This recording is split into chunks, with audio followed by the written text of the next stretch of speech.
Ladies and gentlemen, welcome to Nate's Garage and Bakery. Gotta make up for that last video's really long intro, so here's a nice short one. Part 2, herein lies the Cut50 eBay plasma cutter, wherein we hook it up and it works. So what we're gonna do next is wire this sucker up. Again, does not come with a plug. So I went to my local Blows People, or whatever you want to call your general box store, and I got me a 50 amp plug. Now you don't need a 50 amp plug. You can get by with a 30 amp plug. However, I'm hooking some other stuff out, like that welder back here. Nate's Garage and Bakery is getting a little bit into welding. And that sumbitch right there, that takes a little bit more power than this little sumbitch right here. So anyway, I'm wiring everything up with 50 amp plugs. Now what that means is a plug that looks like this. Two straight blades, one of which is real thin, and this rounded ground. This particular one, I got this at Blows, came with an extra thing in here. This is basically a universal adapter, and this is for a 30 amp connection. So this particular exact one, if you're curious about which one I got there, that would be the part number 0423828 is available so that it can look like this, which is a 30 amp configuration, or like this, which is what I'm using, which is the 50 amp configuration. And what that basically means is that when you take this apart, you can switch these blades around into different orientations so that you have either a 30 amp plug or a 50 amp plug. And you can see there it's got little cutouts for turning those things sideways. I ain't going to use that. I'm going to use it just like it is. Notice, made in China. I got to keep everything from the same country at least, right? It does come with tree parts with ink parts written on them. Tells you exactly how to wire one of these things up. But what you do is you take the screws out of here, and this particular one hinges open after you dump the screws out.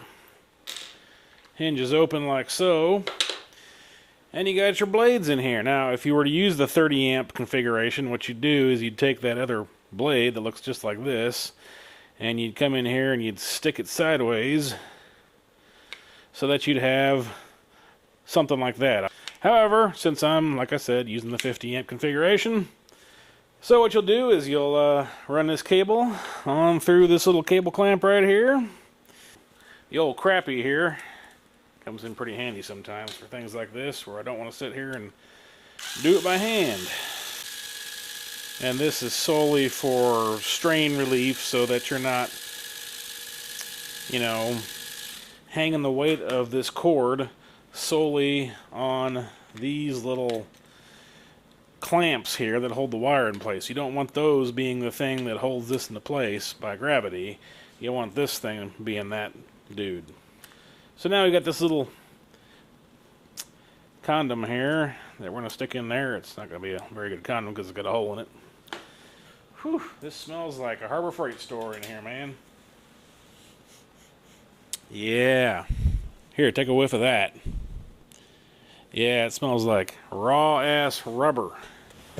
Ain't been cured type of rubber. Look at that cute little short cord. I'm thinking this is probably, what is this, 3 feet? 44 inches roughly. So a little over 3.5 feet to the ends of these cut-off things here. So if you're looking for getting that a little further away, or even setting it on the ground while you plug it into the outlet up high on your wall, you might need to think about getting a different cord. You slip this through here like that. I'm going to clamp it down right on this little piece of heat shrink that they have so kindly put on this cable. And just to keep it from being really annoying, I'm going to go ahead and clamp it down now. Alright, so what we got here, finally, is a clamped cable. That ain't going nowheres. Okay, so the way this is going to work, since we're hooking up to 220, now if we were hooking up to 110 or 120, I'd hook this up, the brown one, I'd hook up to line, or usually black here in the North American, United States, whatever. And I'd hook the blue one up to white, which is usually neutral in the North American, United States, whatever. And then this one would go to the green one. Since we're doing 240, I'm going to hook up the skinny one. Hey, it doesn't really matter. The skinny one's over here. These are each going to have 120 volts on them. Between this and here is 120, and between this and here is 120, and between this and this is 240. I'll just use the hand tightener for that. Nice and snug. Ain't going nowhere. Now you can lick it all you want. Next, we got this dude right here. Nice and snuggly. And the same thing with the green on the big U right there. There we go. None of those are going nowhere. Give them a nice little tug. I mean, don't get all gorilla behind them, because you probably can pull them out of there if you really try hard enough, but safety squints engaged.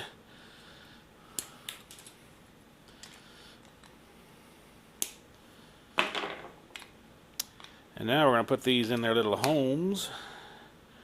Go to your home. And then the way this back here works is these actually rest up against spots here on the case. So they're a little wiggly and loose right now, but once you put this thing on here and tighten it down, it ain't going nowhere, motherfucker. And that's all there is to it, really. Make sure that no two of these wires are touching together. Make sure there's not a bunch of frays off of a wire hanging out there, because you'll get a nice little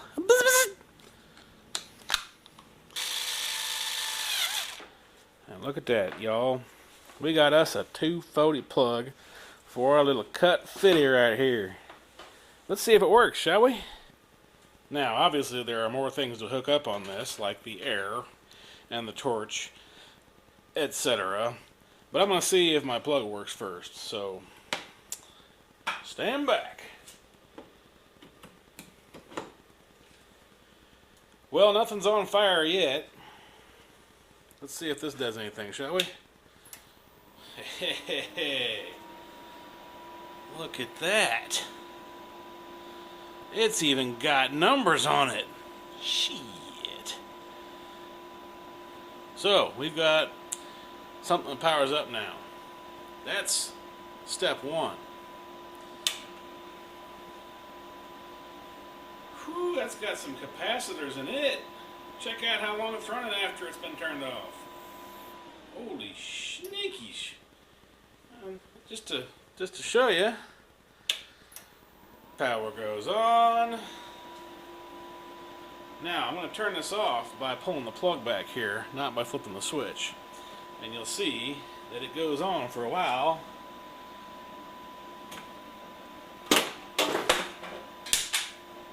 Before it turns itself off.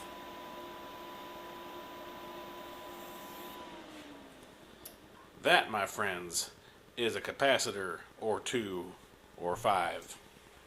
Alright folks, next on our list of things to do is to get our air hooked up. First of all, this little bracket is going to attach up in here so that this little styrofoamed up thing can fit on it.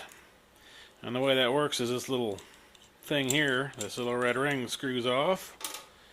And you're asking if I knew this beforehand. No, I'm kind of figuring this out as I go, so pardon moi. Now this little notch right here kind of gives you a hint about which way this needs to go on here. It probably doesn't really matter that much. Really, probably doesn't. But that little notch there is specifically so that it will fit in here and grab on to one of those little indents and keep it from spinning. You want to do it to where this big flat part is back against the part where you don't have to screw anything in or connect any hoses or anything. You got a connection here and here and here. That needs to be like so. We'll take the rusted off little screws in here. It comes with 2 washers. There's another one on there and a nut. We'll just take the nut and one of the washers off, and we'll put the bracket on there. Those, I'm gonna guess, are an 8mm nut. Let's see if I'm right. 8mm, yes. Here we go. This goes up in here like this. That goes down on there like that. And now you have mounted your air regulator. Now, I'm sure the manual says exactly which things go to what, but I've watched enough YouTube videos on this stuff already. I'm pretty much in the know, you know what I mean? I'm in the know. So, you'll see a little arrow here on the pressure regulator. It's pointing that way. That means the air goes through that way, which means it comes in right here. What you'll have to do is take off these little red dudes right here, because they're just there for protecting the threads during shipping, so that, you know, tarantulas and shit don't crawl up in there. What they give you are 2 barb fittings, one for the inlet, one for the outlet, and a quick fitting like so. This is a smaller thread. This small one has to go in that hole right there. It's already got some PTFE or whatever you call it stuff in there. We'll just thread that in.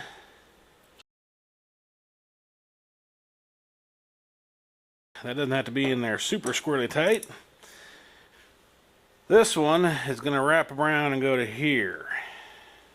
Now they give you all sorts of hose up in here, and if you use all of it, you're going to have a whole big mess of spaghetti back in here. Well, I ain't going to be like that. I'm going to be like this. That, ouch, that, oh, that's what I heard about. That hose right there is a pain in the ass to get over that fitting, and probably those too. Yay! I'm going to put some thread sealant on here, and I'm going to use a quick connect over here. I'm not going to use this barb fitting that they give you, because I want to be able to, with my air compressor, with the quick connect that's already on it. You know what I'm saying? Alright, so what we got here is a quick connect and one of the barb fittings they gave us.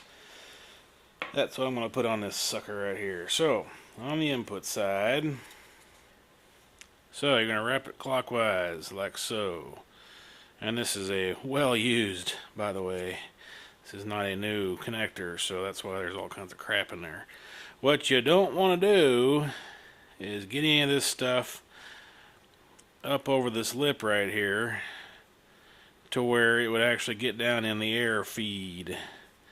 Now, depending on who you listen to, 2, 3 wraps, something like that. I usually give it about 6 or more for good measure.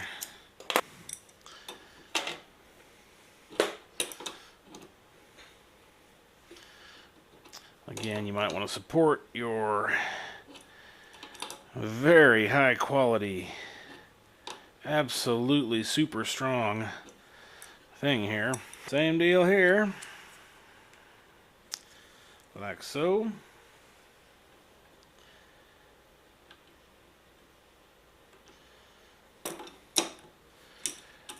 Like so. Now we've got our connectors and everything. I'm going to cheat a little bit. I'm going to use my trusty heat wrench here. Maybe I won't light it on fire, you know what I'm saying?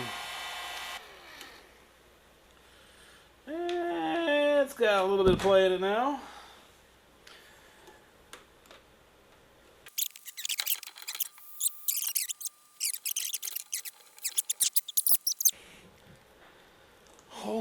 shit, folks.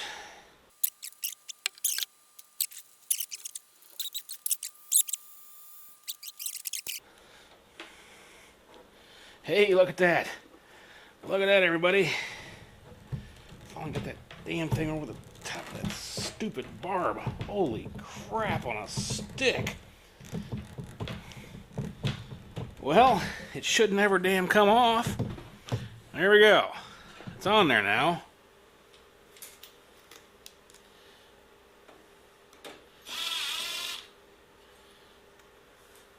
Let's take a look at this torch. How it goes together, shall we? I've already put my little accessory there. I've already put that on there, like so. All that does is make it real nice and easy for this to go on here, like so. Easy on, easy off. Doesn't have to be cranked on there real tight. There's probably an air leak on this fitting when you're pulling the trigger or pushing the trigger. I don't care. It's only when you're pushing the trigger.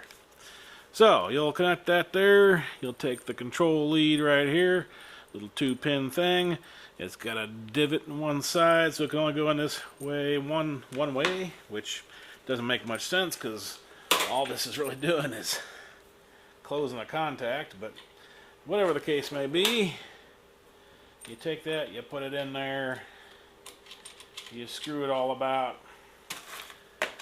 and then I guess I'm going to have to find my cutters for that, or just gorilla it, like so. Got your DINS 25 connector. All you gotta do is line that little notch there up with the top where you see the divot. Stick it in there and turn it until it gets tight. No need to crank on it too hard. It's just a friction fit. Now this cable is not that long, so you're gonna clamp that to whatever you're cutting. Now, how does this torch go together, you may ask? Well, let's find out, shall we? I'm in the mood to figure it out. First of all, this is the torch. The switch here is just zip tied into place. I've seen where people think that's too loose, but that also means you can move it around if you want it further back, if it's more comfortable for you to use it that way, or whatever. And if all else fails, you can always re-zip tie it. But yeah, you just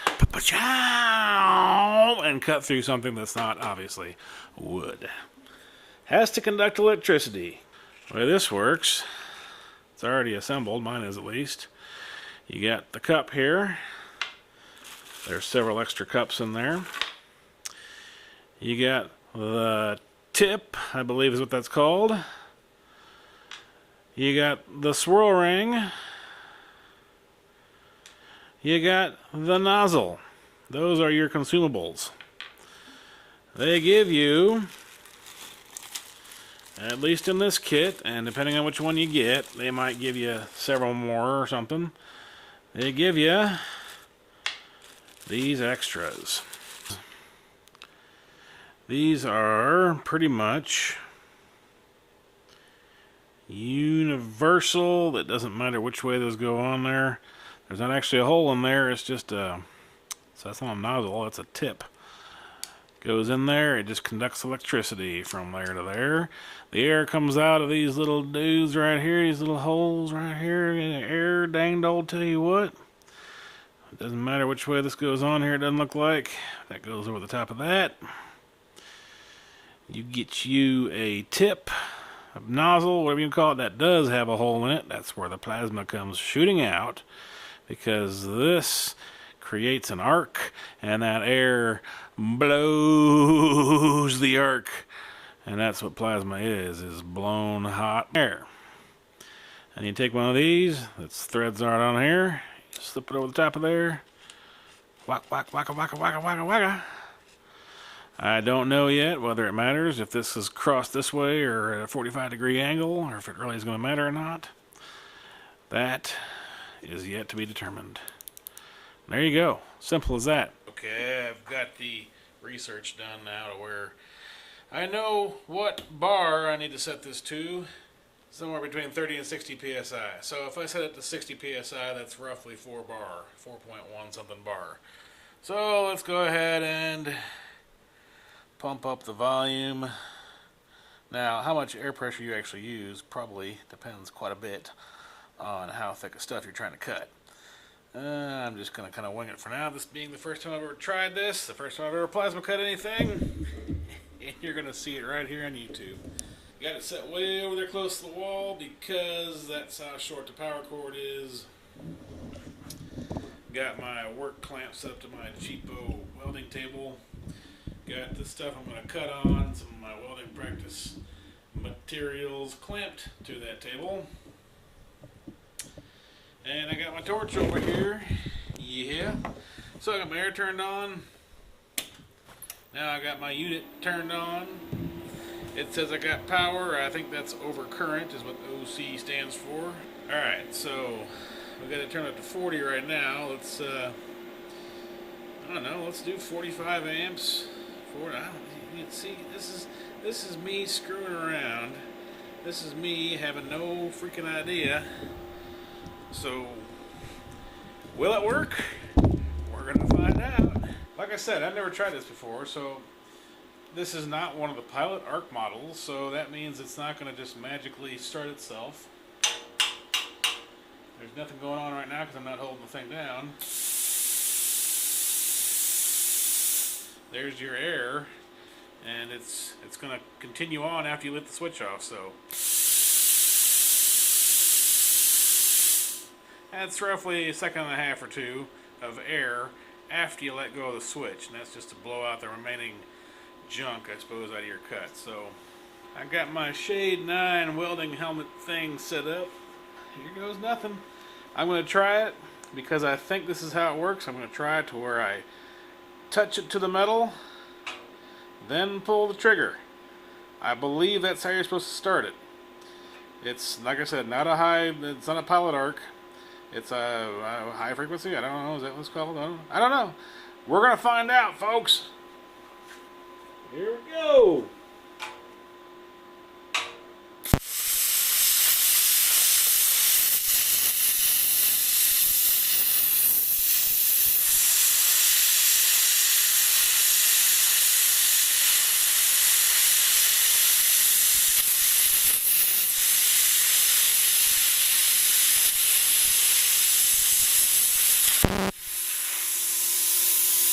Well, that was pretty cool.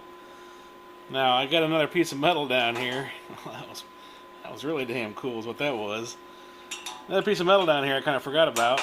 So I kind of got into too thick of a cut. I don't know how many sparks I just threw at the camera here. I'm not too worried about it, really. It's got a case on it. Cheap case. Doesn't matter. Let's try a little bit more, huh?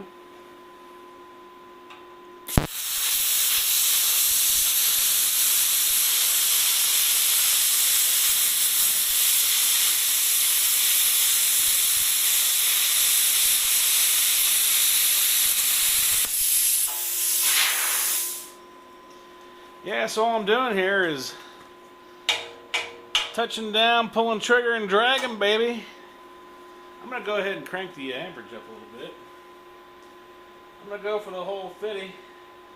This is actually pretty thick metal here. I don't know what it is right off the top of my head, but it's pretty thick. And I'm going to try and cut this piece off right here.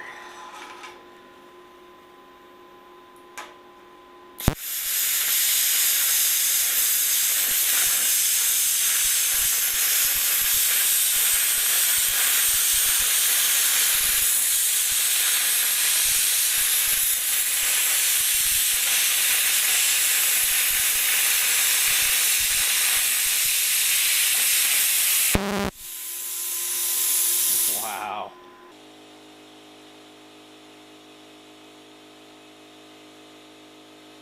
Check that out, baby. There's the tip so far. That's why they're consumables, because they go away in time. That's pretty slick, I gotta tell you. I mean, that cut through that like butter. I don't know what size of the metal that is. It's some pretty thick metal. It went right freaking straight through it. And I had weld boogers and all kinds of junk on there. That's why I didn't go through too smoothly. What I'm going to do right now is set up a straight edge. Alright, so I'm just going to cut along here. I'm not going to need 50 inches for that, so let's go ahead and drop it back down to 40. Ah, hell, let's try 35, shall we? Nice piece of straight 16 gauge metal. I don't know if there's a chart or something somewhere where you can figure out what you need. I'm just going to drag it along here with the cup and see just how smooth of a cut I get off of doing that, alright? Shields up. Here we go.